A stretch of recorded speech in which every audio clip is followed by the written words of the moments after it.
हाँ जी, नमस्कार आप सभी का स्वागत है अपने इस YouTube चैनल एड्यूरोही पर। मैं आपका अपना विजय भारत आप सभी का स्वागत करता हूं। जैसे कि आपको पता है, हम डेली करंट अफेयर्स एनालिसिस किया करते हैं विद MCQs।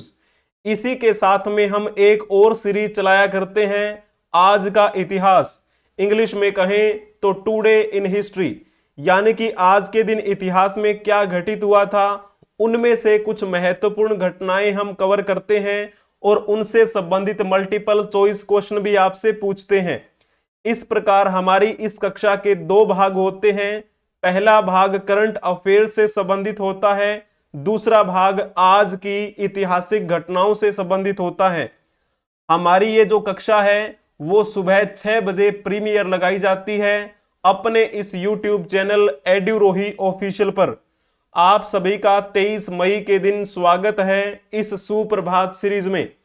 आपको इस कक्षा की PDF टेलीग्राम चैनल पे प्रोवाइड करवा दी जाएगी। आपको सर्च करना है एड्यूरोही 24 और इस PDF के साथ में एक क्वेश्चन आपको मिलेगा, उस क्वेश्चन को भी आप अटेम्प्ट करके देखिएगा। अगर आप नए विद्यार्थी हैं तो अपने इस YouTube चैनल को सब्सक्राइब कर लीजिए और वहां पर आपको एक कम्युनिटी बटन दिखेगा YouTube चैनल पे। जब आप उस कम्युनिटी बटन पे क्लिक करेंगे तो आपको ढेरों सारे मल्टीपल चॉइस क्वेश्चन वहां पर मिलेंगे।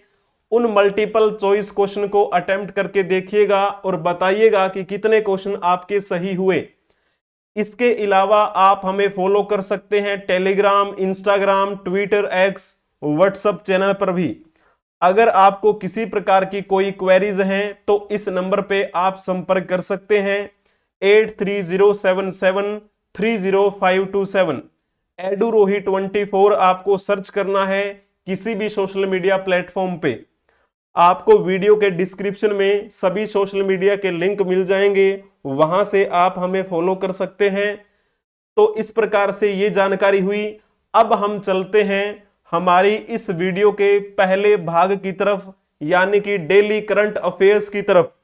तो कुछ न्यूज हम डेली करंट अफेयर्स की किया करते हैं और उनसे संबंधित मल्टीपल चॉइस क्वेश्चन भी आपसे पूछते हैं। तो आज की ये न्यूज देखते हैं हम। Vietnam's top security officials To Lam confirmed as president. Vietnam के शीर्ष सुरक्षा अधिकारी टो लैम को राष्ट्रपति के रूप में नियुक्त किया गया है, यानी कि यह कंफर्म कर दिया गया है कि वहां के जो शीर्ष सुरक्षा अधिकारी हैं टो लैम, वो अब वहां के राष्ट्रपति रहेंगे। अभी उनको नया राष्ट्रपति नियुक्त किया गया है राष्ट्रीय सभा के द्वारा। Vietnam top security official To Lam was confirmed as the nation new president. He oversaw police and intelligence operations over a period when rights groups says basic liberties have been systematically suppressed. Vietnam के शीर्ष सुरक्षा अधिकारी to lamb को देश का नया राष्ट्रपति नियुक्त किया गया। उन्होंने उस अवधि में पुलिस और खुफिया अभियानों की देखरेख की थी जब अधिकार समूह को कहना था कि बुनियादी स्वतंत्रता को व्यवस्थित रूप से दबाया गया है और इसकी गुप्त सेवा पर अंतरराष्ट्रीय कानून का उल्लंघन करने का भी आरोप लगाया गया था। Mister Lam was confirmed by Vietnam's National Assembly after his predecessor resigned। तो जो पहले के राष्ट्रपति हैं उन पर भ्रष्टाचार विरोधी अभियान के तहत ये कार्रवाई हो रही थी, उसी की वजह से उन्होंने इस्तीफा दे दिया। अब टो लैम को राष्ट्रपति नियुक्त किया गया है। तो चलो जी, आप यहां पर देख पा रहे होंगे ये कौन है, तो यही है वो जो नए राष्ट्रपति बने हैं, टो लैम। ठीक है, अभी एक प्यारा सा क्वेश्चन बताएंगे वियतनाम के बारे में, सभी जानते ही होंगे। तो वियतनाम के बारे में आपको यह बताना है कि निम्नलिखित में से कौन सा कथन सही नहीं है। जो कथन सही नहीं है वो टिक करना है आपको। वियतनाम की राजधानी हनोई है। आप कहेंगे जी हां, यह बात तो ठीक लिखी हुई है, बिल्कुल ठीक है। The capital of Vietnam is Hanoi. दूसरा पॉइंट देखिए, वियतनाम की मुद्रा का नाम डोंग है। आप कहेंगे जी हां, ये बात भी बिल्कुल ठीक लिखी हुई है। जिस प्रकार हमारे भारत की आधिकारिक मुद्रा रुपया है, उसी प्रकार वियतनाम की आधिकारिक मुद्रा का नाम डोंग है। तीसरा पॉइंट देखिए, एशियाई विकास बैंक, जिसे हम इंग्लिश में एडीबी कहते हैं, इसका मुख्यालय हनोई वियतनाम में है क्या? आप कहेंगे जी नहीं, ये कथन तो गलत लिखा हुआ है और हमें गलत ही ऑप्शन तो टिक करना था, तो टिक कर दिया हमने। एडीबी का मुख्यालय अगर आपसे पूछा जाए तो कहां पर है? ये तो मनीला में है। और मनीला कहां की राजधानी है? तो ये मनीला तो फिलीपींस की राजधानी है। तो फिलीपींस की राजधानी मनीला में एडीबी का मुख्यालय बना हुआ है। एशियाई विकास बैंक, यानी कि जो इस एशियाई विकास बैंक के सदस्य देश हैं, उन सदस्य देशों को आर्थिक सहायता मुहैया करवाना इसका मुख्य उद्देश्य है। इसका मुख्यालय मनीला फिलीपींस में है, न कि हनोई वियतनाम में। तो तीसरा पॉइंट सही नहीं था, इसीलिए हमने टिक कर दिया। जब हम फोर्थ पॉइंट के बारे में बात कर रहे होते हैं, वियतनाम दक्षिणी पूर्वी एशियाई राष्ट्र संगठन, जिसे हम आसियान कह देते हैं, उसका सदस्य देश है। तो आप कहेंगे जी हां, ये आसियान का सदस्य देश है। जब हम इस आसियान की बात कर रहे होते हैं तो इसमें कई देश आते हैं। जैसे हम बात करें Myanmar, Thailand, Laos, Cambodia, Vietnam, Malaysia, Singapore, Indonesia, Brunei, Philippines, ये सभी जो देश हैं वो किसके सदस्य देश हैं? आसियान के। तो वियतनाम जाहिर सी बात है इसका सदस्य देश है। तो बिल्कुल ठीक बताया है सभी ने, आसियान। इसको इंग्लिश में क्या कहते हैं? Association of south east Asian Nations. तो ये बिल्कुल इसका सदस्य देश है, बहुत ही उत्तम। और जब हम बात कर रहे होते हैं ये वियतनाम कौन सा है, तो ये देखिए, ये बाउंड्री, ये वियतनाम है। और वियतनाम में ही कौन सी सिटी है? ये हो ची मिन्ह सिटी। और इनकी राजधानी कौन सी है? हनोई, ये रही। तो इस प्रकार ये बाउंड्री जो आपको दिखाई दे रही है, ये किसी का है? ये है आपका वियतनाम। अब हम चलते हैं नेक्स्ट न्यूज की तरफ। Jenny Erpenbeck Kairos wins the International Booker Prize 2024। Jenny Erpenbeck की कैरोस ने 2024 का अंतरराष्ट्रीय बुकर पुरस्कार जीता है। अंतरराष्ट्रीय बुकर प्राइज हर साल दिया जाता है। It is run alongside the Booker Prize for English language fiction which will be handed out in the fall. अंतरराष्ट्रीय बुकर पुरस्कार प्रत्येक साल दिया जाता है। यह अंग्रेजी भाषा के उपन्यासों के लिए बुकर पुरस्कार के साथ साथ दिया जाता है, लगभग शरद ऋतु के आसपास में। ठीक है। जर्मन लेखक हैं एक, जिनका नाम है जेनी एरपेनबेक, एक महिला है ये, जर्मन की लेखिका। ठीक है। तो इनकी एक रचना है जिसका नाम है कैरोस। ये एक उपन्यास लिखा था जो कि, जैसे आपको पता है, एक उलझन भरी जिंदगी चलती रहती है, प्रेम संबंधों में एक उलझन के बारे में बताया गया है इस उपन्यास में, जर्मन लेखिका जेनी एरपेनबेक के द्वारा। तो इसी उपन्यास को क्या मिला है? ये पुरस्कार मिला है। हालांकि इसके ट्रांसलेटर कौन है? तो नाम आता है माइकल हॉफमैन। तो जैसे कि अगर हम बात कर रहे होते हैं इस बुकर पुरस्कार की, तो ये किस क्षेत्र में दिया जाता है अगर आपसे पूछा जाए, तो कौन सा इसमें आप टिक करेंगे? बताइएगा कमेंट में कौन सा इसमें ठीक रहेगा। निम्नलिखित में से किस क्षेत्र में बुकर पुरस्कार दिया जाता है? तो जिन्होंने लिखा होगा ना साहित्य, उनका बिल्कुल ठीक रहेगा, बहुत बढ़िया। और ये मूल रूप से किस भाषा के साहित्य के लिए दिया जाता है? तो आप कहेंगे अंग्रेजी भाषा के साहित्य के लिए। और अगर वो साहित्य या तो यूके में पब्लिश हुआ हो या फिर आयरलैंड में पब्लिश हुआ हो। ठीक है ना। तो इस प्रकार से ये दिया जाता है अंतरराष्ट्रीय बुकर पुरस्कार। अभी 2024 में पुरस्कार किनको दिया गया है तो इनका नाम लिख देना, ठीक है। तो जैसे हम बात करते हैं इस बुकर पुरस्कार में क्या दिया जाता है, बुकर पुरस्कार अभी मैंने आपको बताया ये दिया जाता है साहित्य के क्षेत्र में, यानी कि किसी ने कोई रचना लिखी। ये जो है ना, ये कौन है, ये वही है जर्मन लेखिका जिनका नाम है जेनी अर्पेनबेक।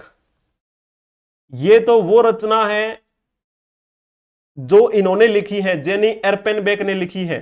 लेकिन मान के चलो अगर किसी ने मूल रचना लिखी इंग्लिश में और इसका अगर आपने ट्रांसलेट भी कर दिया, अगर आप ट्रांसलेटर की भूमिका भी निभा रहे हैं ना, तो आपको भी मिलेगा।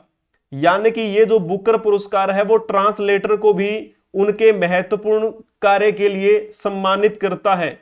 और इसमें कितनी राशि दी जाती है तो 50,000 वहां की जो मुद्रा है यूके की, है ना। तो उसमें क्या है, ये पुरस्कार दिया जाता है और समान रूप से बांटा जाता है। यानी कि जिन्होंने रचना लिखी उनको भी आधा मिलेगा और जिन्होंने इसके ट्रांसलेट किया उनको भी आधा मिलेगा। इसके अलावा जिन लेखकों को या फिर जिन ट्रांसलेटर्स को शॉर्टलिस्ट किया गया था और उनको नहीं मिला, ऐसा नहीं है कि उनको खाली भेज देंगे, उनको भी 2500 मिलेंगे, ठीक है ना। ये क्या है, ये उनका आधिकारिक मुद्रा का सिंबल है। तो इस प्रकार से ये बात आपको ध्यान में रखनी है। अंतरराष्ट्रीय बुकर पुरस्कार 2024 की शॉर्टलिस्ट की घोषणा 9 अप्रैल 2024 को की गई थी। 6 शॉर्टलिस्ट की गई पुस्तकों को इस वर्ष के निर्णायक पैनल द्वारा चुना गया था और अभी जो फाइनली डिस्कशन हुआ उसमें जेनी एर्पेनबेक की जो रचना है कियरोज, उसको मिला है ये पुरस्कार। अब हम चलते हैं तीसरी न्यूज की तरफ।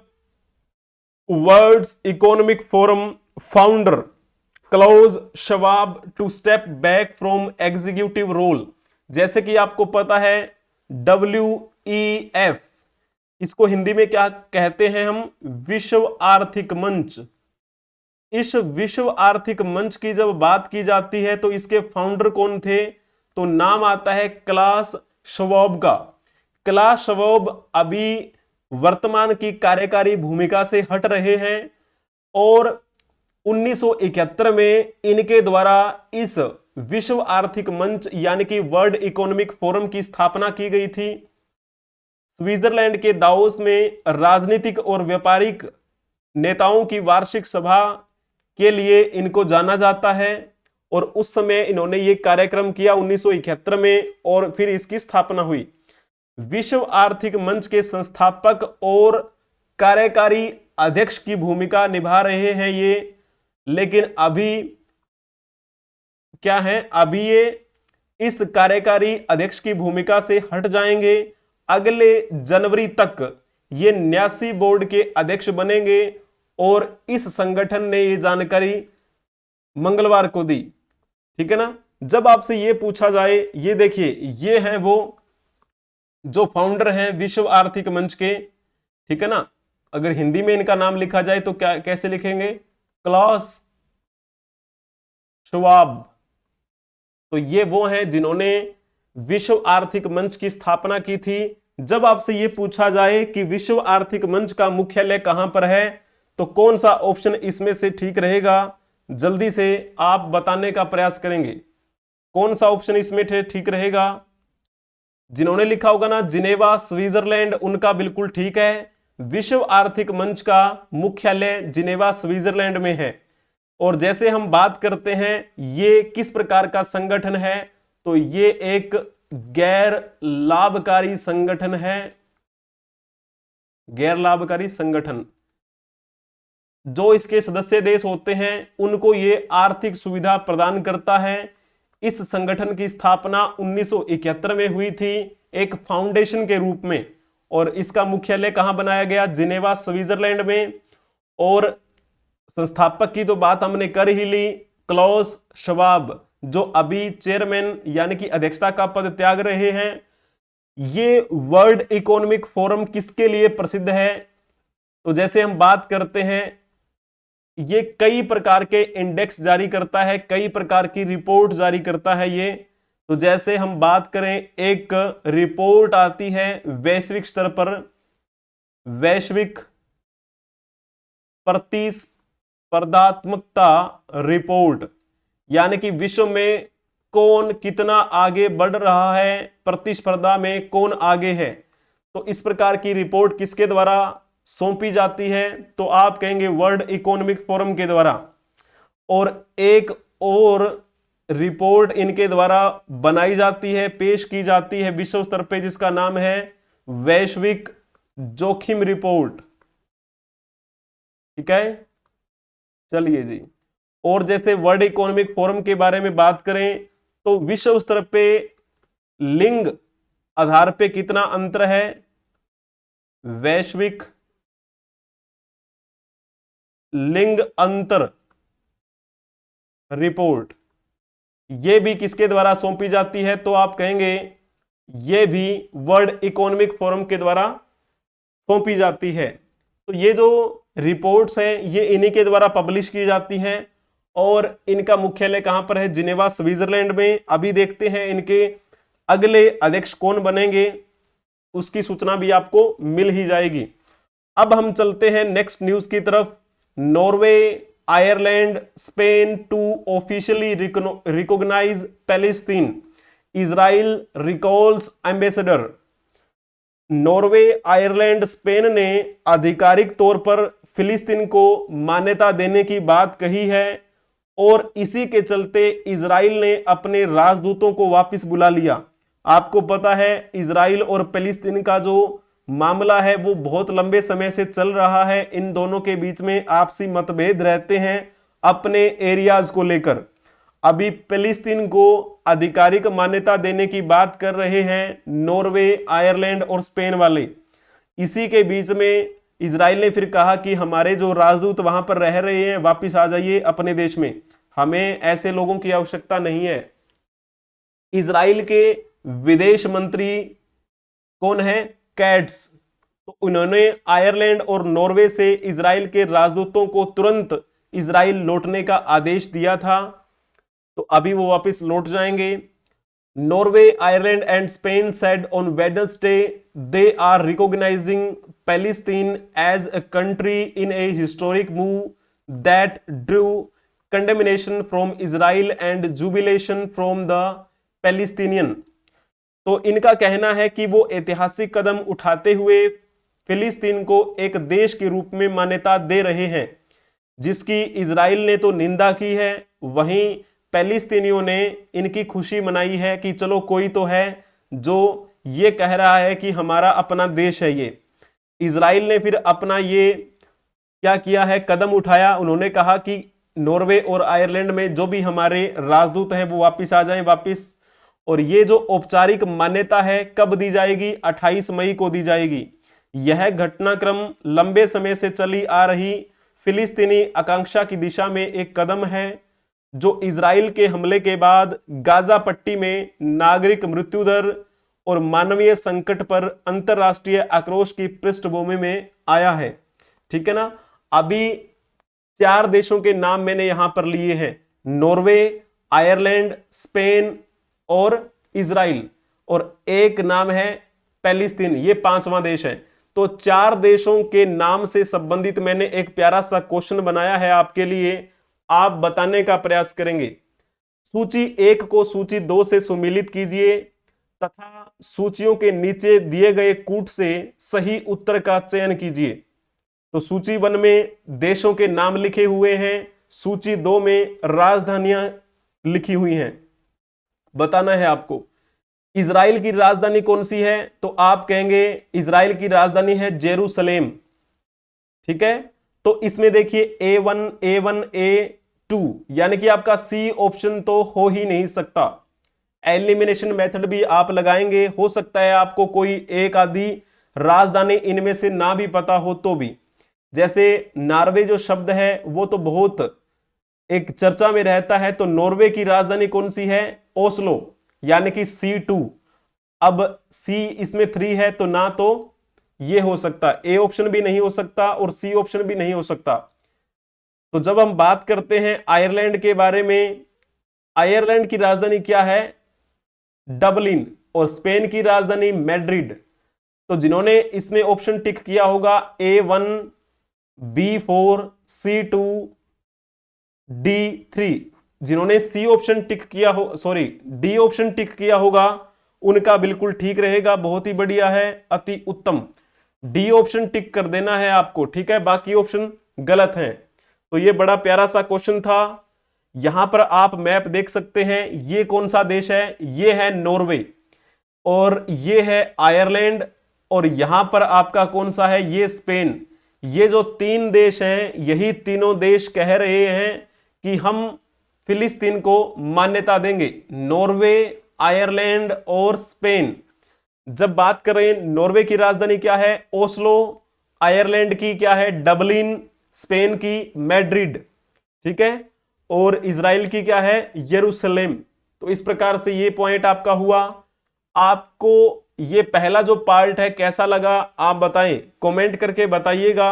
आपको इस कक्षा की पीडीएफ तो जैसे कि आपको पता है टेलीग्राम पे मिल ही जाएगी। आपको सर्च करना है एडुरोही 24।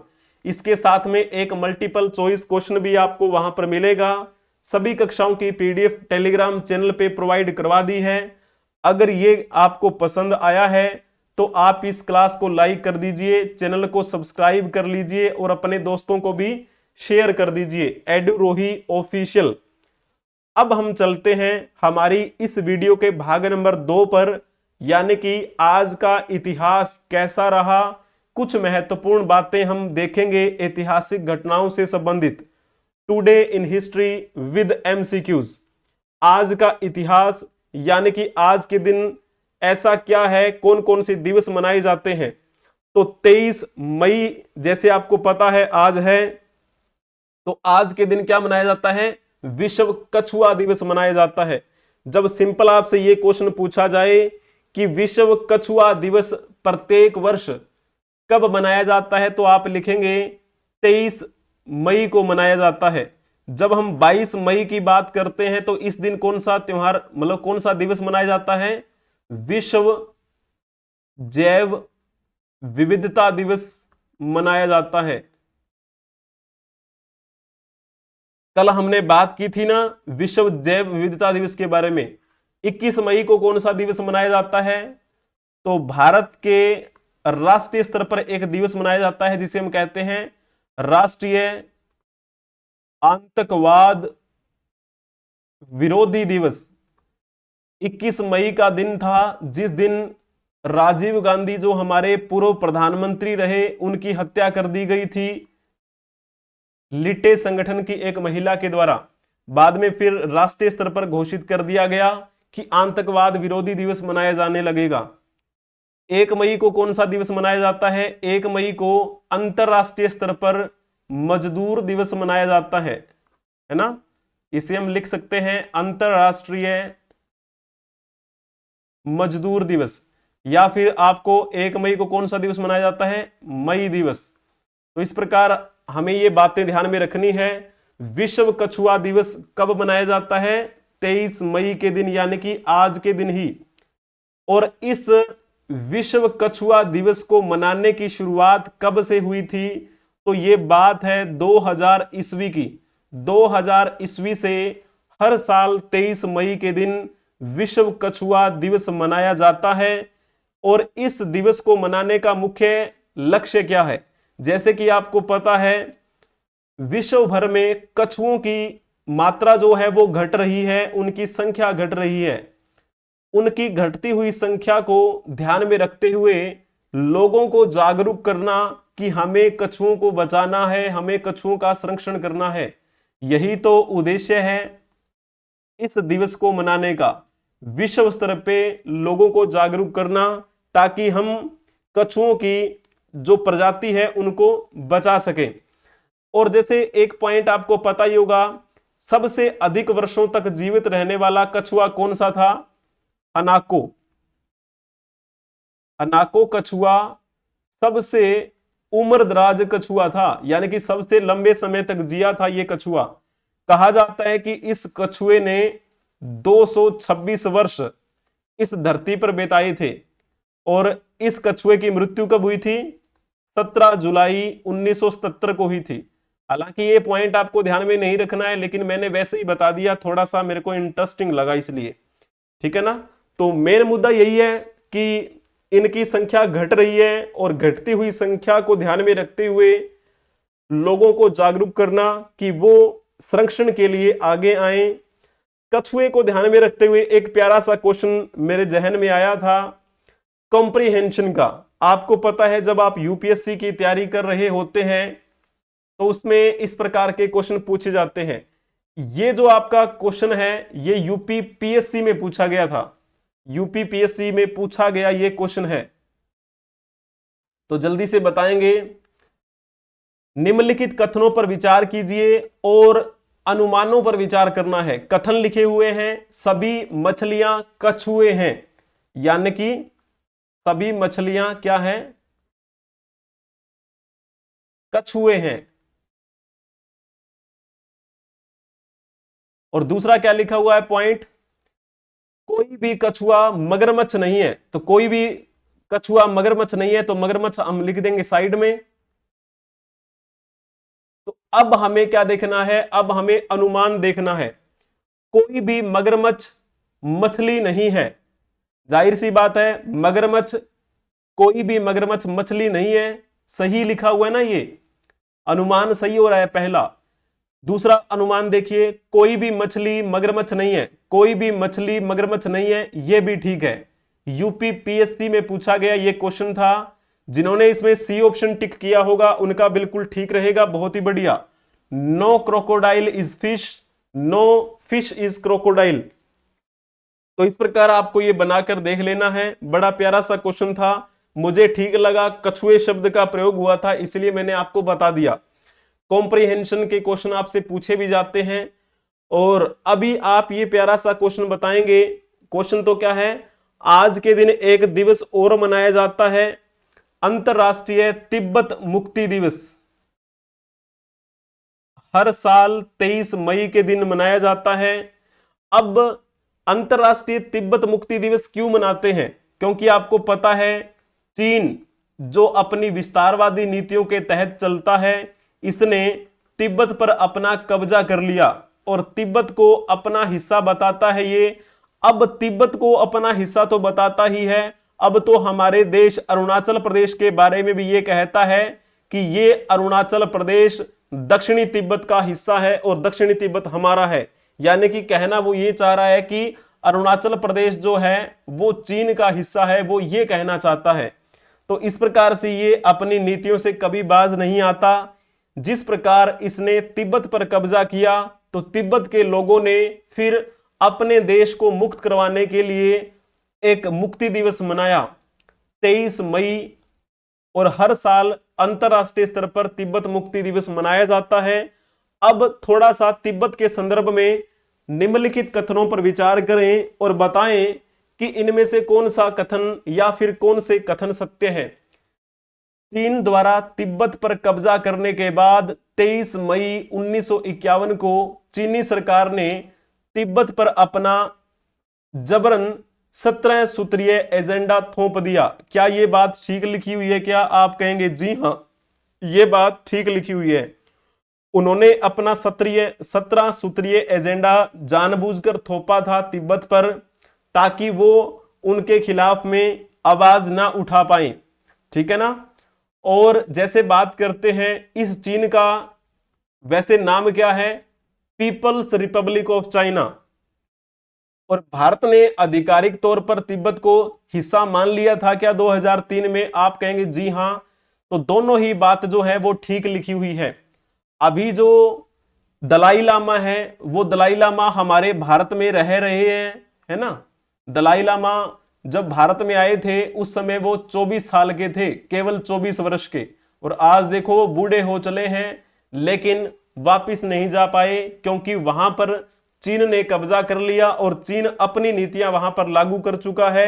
वहां पर जो तिब्बत मूल के लोग रहा करते थे, तिब्बतन संस्कृति को लोग रहा करते थे, उनको दूसरे क्षेत्र में भेज दिया और वहां पर अपनी सोच वाले लोगों को भर दिया है, ताकि वहां पर लोग आपस में एक संग्रह मतलब इकट्ठे होकर लड़ाई ना करें, विरोध ना करें। तो इस प्रकार हमें ये बातें ध्यान में रखनी है।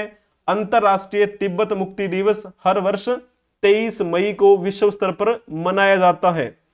तो अब चलो देखते हैं हम आज यानी कि 23 मई के दिन जिनकी जयंती है, यानी कि जिनका जन्म हुआ था आज के दिन, ये बड़े ही प्यारे साहित्यकार रहे, उपन्यासकार रहे। इनका नाम क्या है?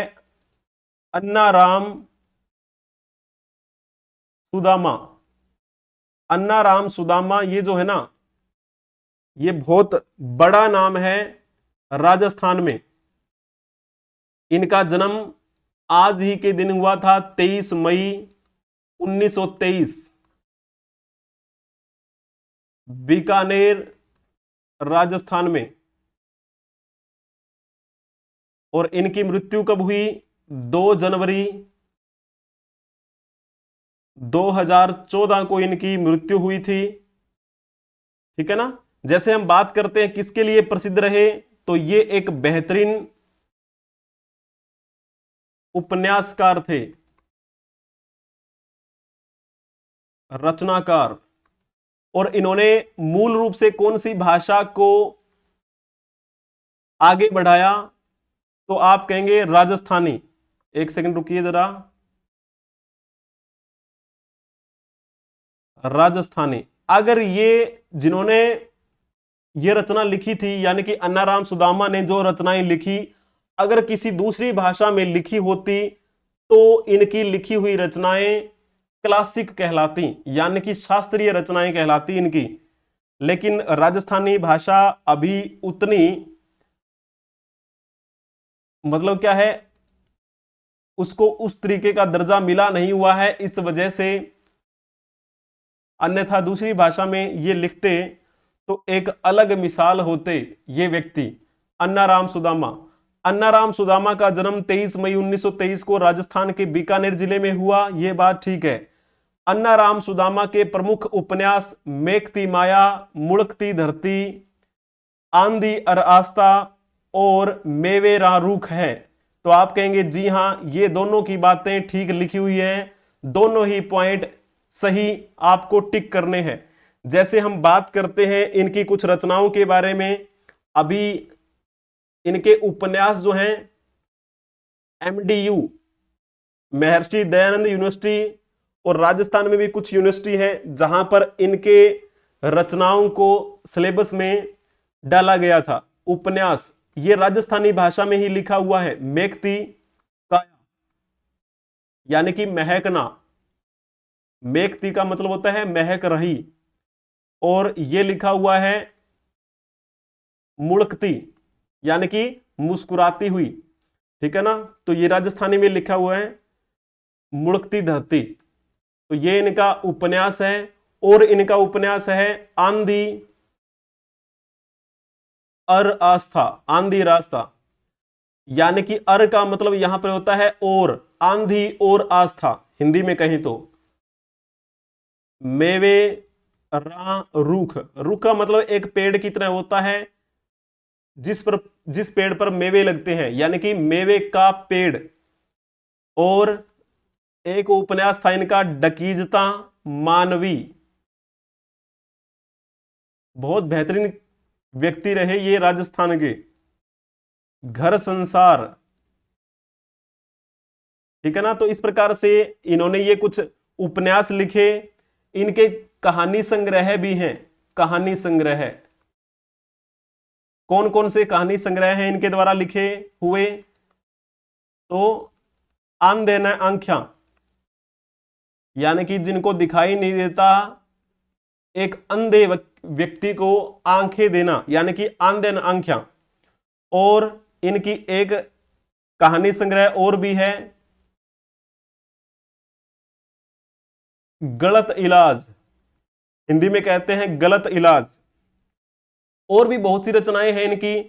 हाँ, आपने, अगर आप गांव से होंगे, राजस्थान या फिर हरियाणा के क्षेत्र से होंगे, तो आपने अपनी दादी माँ या अपने दादाजी, अपनी माताजी, अपने पिताजी, इनमें से किसी से एक शब्द सुना होगा, दिसावर। दिसावर का मतलब बहुत दूर, जिसे हम इंग्लिश में बोल देते हैं फॉरेन, है ना, फॉरनर। तो इनकी रचना भी बड़ी प्यारी है, ये दूर दिसावर। मैं कभी पढ़ूंगा ये बुक मंगवाकर, दूर दिसावर। तो ये राजस्थान के थे। अगर ये किसी और भाषा में लिखते तो इनकी रचनाएं क्या कहलाती? इनकी रचनाएं क्लासिक कहलाती। तो कोई ना, अभी जैसे राजस्थानी साहित्य को इन्होंने एक नया आयाम दिया, इस प्रकार से और भी बहुत से रचनाकार हुए, उपन्यासकार हुए, जिन्होंने राजस्थानी भाषा को एक नया आयाम दिया। ठीक है ना। तो चलिए, जैसे अब हम चलते हैं नेक्स्ट, यानी कि आज के दिन जिनकी पुण्यतिथि है, जिनका आज के दिन निधन हुआ था, ये कौन है? तो आप कहेंगे इनका नाम है राखल दास बनर्जी। नाम से ही आपको ध्यान में आ गया होगा मोहनजोदाड़ो, है ना। राखल दास बनर्जी कौन थे? तो ये एक इतिहासकार रहे, इतिहासकार, और पुरातत्ववेता भी रहे, यानी कि आर्कियोलॉजिस्ट भी रहे थे। इनका जन्म कब हुआ? इनका जन्म 12 अप्रैल 1885 को हुआ था, और इनकी मृत्यु 23 मई आज के दिन ही हुई थी 1930 में, कोलकाता में। और जन्म इनका कहां पे हुआ? मुर्शिदाबाद में। मुर्शिदाबाद को किसने बसाया था? मुर्शिद कुली खान, याद है ना। अब एक प्यारा सा क्वेश्चन बताएंगे राखलदास बनर्जी के संबंध में। राखलदास बनर्जी के संबंध में निम्नलिखित कथनों पर विचार करें और पहचानें कि इनमें से कौन सा कथन गलत है। जो कथन गलत है वो बताना है। पहला पॉइंट देखिए, राखलदास बनर्जी का जन्म 12 अप्रैल 1885 को तत्कालीन बंगाल प्रेसिडेंसी के मुर्शिदाबाद क्षेत्र में हुआ। यह बात तो बिल्कुल ठीक लिखी हुई है, तो हम ये टिक नहीं करेंगे। राखलदास बनर्जी ने वर्ष 1917 में महाराष्ट्र में भारतीय पुरातत्व सर्वेक्षण के पश्चिमी मंडल के अधीक्षक के रूप में कार्य किया।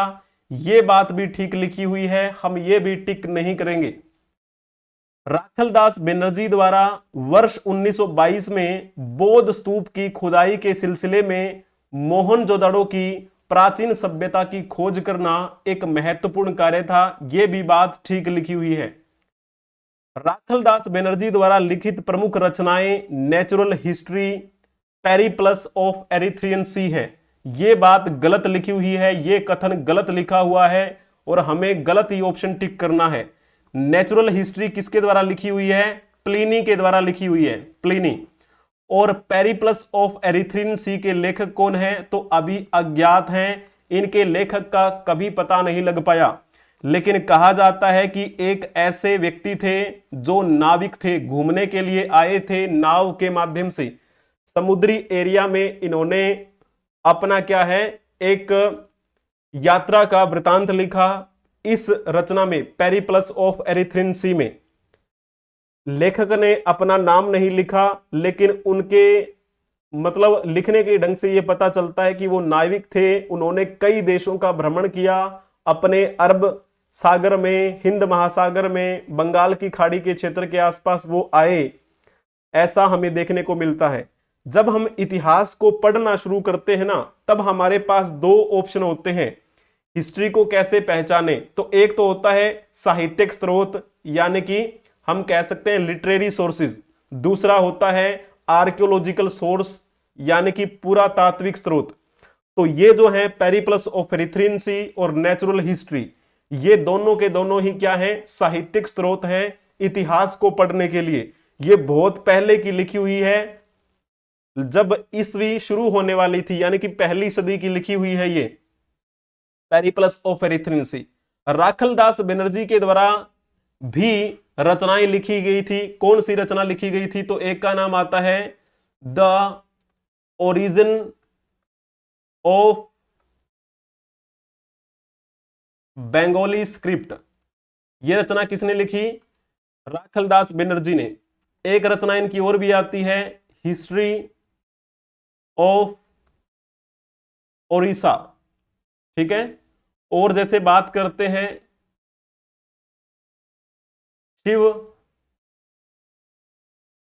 टेम्पल ऑफ भूमरा, यह भी किसकी रचना है? राखलदास बनर्जी की रचना है।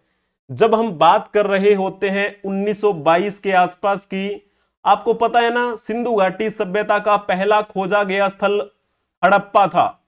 इसी वजह से इसका नाम हड़प्पा पड़ा, क्योंकि पहला खोजा गया स्थल कौन सा था? हड़प्पा। हड़प्पा की खुदाई का काम किसने शुरू किया था? तो नाम आता है दयाराम साहनी का। और उसके अगले साल 1922 में मोहनजोदाड़ो की खोज हुई, और किसने की थी? तो नाम आता है राखलदास बनर्जी का, मोहनजोदाड़ो। और मोहनजोदाड़ो को क्या कहा जाता है सिंधी भाषा में? मृतकों का टीला। इस मोहनजोदाड़ो की खुदाई का काम किसने शुरू करवाया था? राखलदास बनर्जी ने ही करवाया। जब हड़प्पा स्थल की खोज हुई, जब मोहनजोदाड़ो की खोज हुई, उस समय एएसआई के महानिदेशक कौन थे? एएसआई के महानिदेशक कौन थे उस समय? तो उस समय थे जॉन मार्शल। तो आप ये कह सकते हैं जॉन मार्शल के सानिध्य में दयाराम साहनी और राखलदास बनर्जी ने क्रमशः हड़प्पा और मोहनजोदाड़ो की खुदाई की, ठीक है ना। तो आप ऐसा लिख सकते हैं, तत्कालीन एएसआई के महानिदेशक कौन थे? तो नाम लिख देना जॉन मार्शल का। जब हम इस एएसआई की बात कर रहे होते हैं, जिसे हम हिंदी में क्या बोल देते हैं? भारतीय पुरातत्व सर्वेक्षण बोल देते हैं। इस भारतीय पुरातत्व सर्वेक्षण की स्थापना कब हुई थी?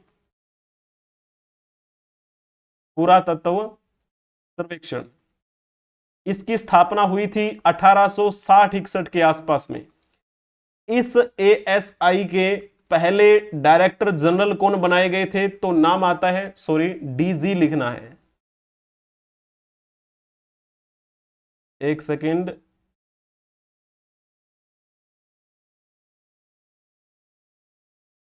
हाँ जी, डीजी। पहले जनरल कौन थे? अलेक्जेंडर कनिंगम का नाम आता है। और आपको पता है अलेक्जेंडर कनिंगम को क्या कहा जाता है? भारतीय पुरातत्व का पिता कहा जाता है। इंग्लिश में कहें तो क्या कहेंगे? Father of Indian archaeology. तो किसका नाम आएगा? अलेक्जेंडर कनिंगम का। ये एएसआई के पहले महानिदेशक रहे, लेकिन जब राखलदास बनर्जी ने मोहनजोदाड़ो की खुदाई का काम शुरू करवाया था, उस समय एएसआई के महानिदेशक कौन थे? तो नाम आता है जॉन मार्शल का। तो इस प्रकार से ये घटनाक्रम आपको ध्यान में रखना है। इस कक्षा की पीडीएफ आपको टेलीग्राम चैनल पे मिल जाएगी। वहां पर आपको सारी की सारी पीडीएफ मैंने प्रोवाइड करवा दी हैं। इसके साथ में आपको वहां पर एक क्वेश्चन भी मिलेगा। आप अपने इस YouTube चैनल को सब्सक्राइब कर लीजिए। वहां पर आपको कम्युनिटी बटन मिलेगा। उस कम्युनिटी बटन पे जब आप क्लिक करेंगे तो आपको ढेरों सारे मल्टीपल चॉइस क्वेश्चन मिलेंगे। किसी प्रकार की कोई भी गलती होती है तो वहां पर मैंने एक्सप्लेनेशन भी दी हुई है। इसके अलावा आप हमें टेलीग्राम, इंस्टाग्राम, ट्विटर, व्हाट्सएप पे फॉलो कर सकते हैं। सभी सोशल मीडिया प्लेटफॉर्म के नंबर वीडियो के डिस्क्रिप्शन में मिल जाएंगे। किसी भी परीक्षा की तैयारी से संबंधित अगर आपको कोई पूछना है तो ये नंबर दिया गया है 8307730527। ठीक है। अगर आपको ये कक्षा पसंद आई है, हमने 2 भाग किए हैं इस कक्षा में। पहले भाग में करंट अफेयर्स और दूसरे भाग में टुडे इन हिस्ट्री। तो पसंद आई है तो लाइक कर दीजिए, चैनल को शेयर भी कर दीजिएगा और आप खुद भी सब्सक्राइब कर लीजिए। Thank you for watching. हम मिलते हैं नेक्स्ट क्लास में। Like, share and subscribe. हम मिलेंगे नेक्स्ट क्लास में। तब तक के लिए जय हिंद, जय भारत, वंदे मातरम।